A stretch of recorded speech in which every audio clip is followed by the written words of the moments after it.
A je to prvé striedanie proti Loukešovej, prvej formácii. Uvidíme, či sa uskutoční aj naďalej súboj týchto dvoch centrov, najlepšieho ofenzívneho, kreatívneho centra a najlepšieho brániaceho centra našej extraligy. Martánus nezískal na daždi ho, ale stratil tu je Marcinko, ušiel mu puk, ale len k Cebákovi cez sloniaceho Marcinka vystrelil. Na daždi neupratal puk, opäť mu to znemožnil Hrnka.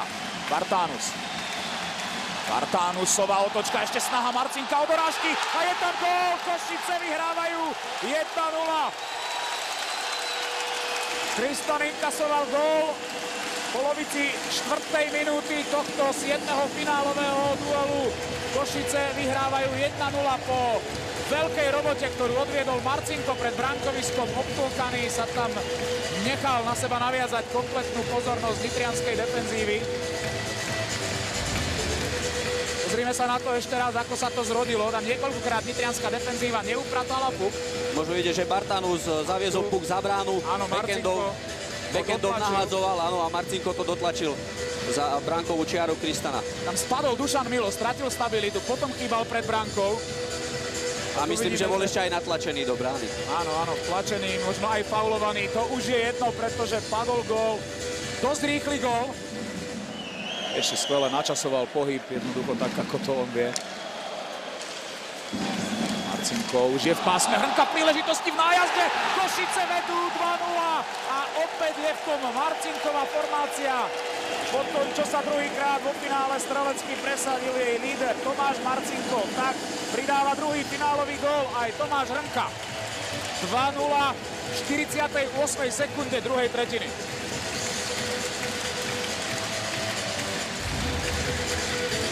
Tak môže vidieť dobrú prihrávku Dejla Marcinkovi, ktorý ako keby uspal nitriansku obranu. Myslím, že to bol Kenny, ktorý mal na dosah púk a Hrnka to využil. Áno, tu vidíme až 4 brániacich nitrianských hráčov, ktorí nedokázali zastaviť Marcinka, ktorý si pripisuje aj prvú finálovú asistenciu, celkovo 3. bod v sérii. Ale dôležitý okamih, nikým nepovšimnutý, nekrytý. Hrnka sa dostal do nájazdu a prekonal Kristana. Zatiaľ pri puku len Spilara Bartoš. Spilar sa posúval bližšie k bránke, ale už prihráva Dejlovi na modrú čiaru. Dejl pred bránkou je aj Bartoš, aj Macejko, ale Košice vedú už 3-0 po Dejlovej strele. Využitá presilovka po 24 sekundách a Košice vedú o 3 góly.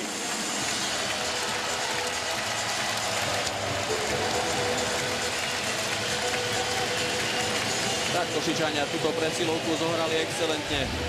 Dokázali rozostaviť presilovkový vzorec. Možno vidieť, Špilár skúsene rozohral na modrú čiaru. Dejl to vrátil Jenčíkovi. Jenčík vrátil Dejlovi.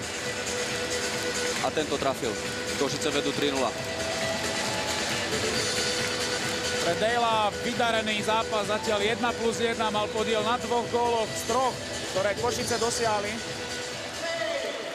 Tam pred bránkou schytal Češík úder od Baču. A výborná práca Sojčíka, ktorý získal puk. Sojčík príležitosti 4-0 pre Košice. Ešte neuplynula ani polovica zápasu. Je tu najvyššie vedenie vo finálovej sérii. Sojčíková usilovná práca sa mu oplatila. Krista 4. krát prekonaný.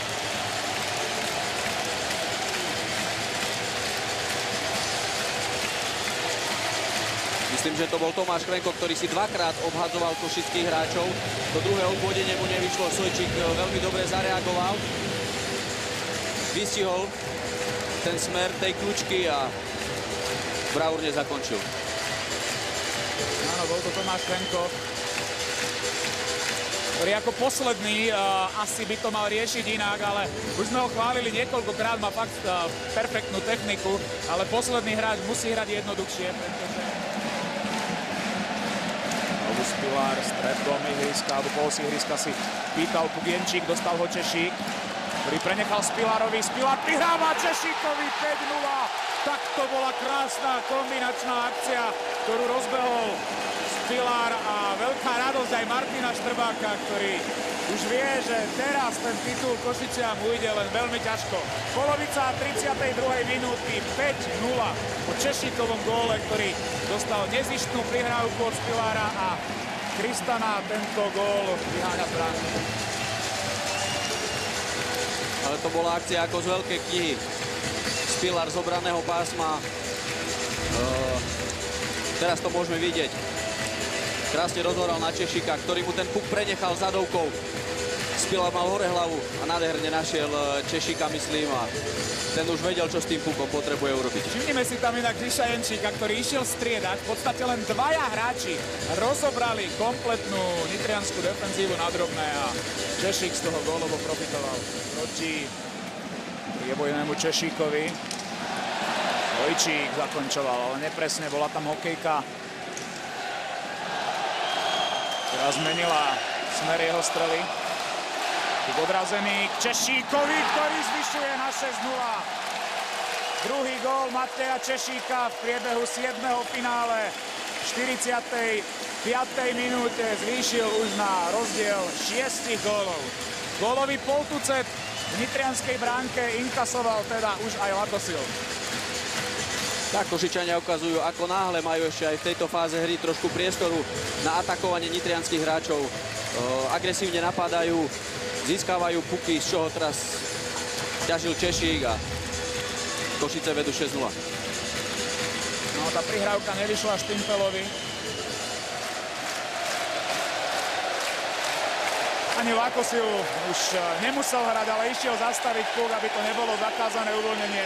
Nech už je čím skôr koniec, inak aj od Lakosila pekné gesto, ale v tejto chvíli to najkrajšie gesto Rastio Staňa so svojimi spoluhráčmi.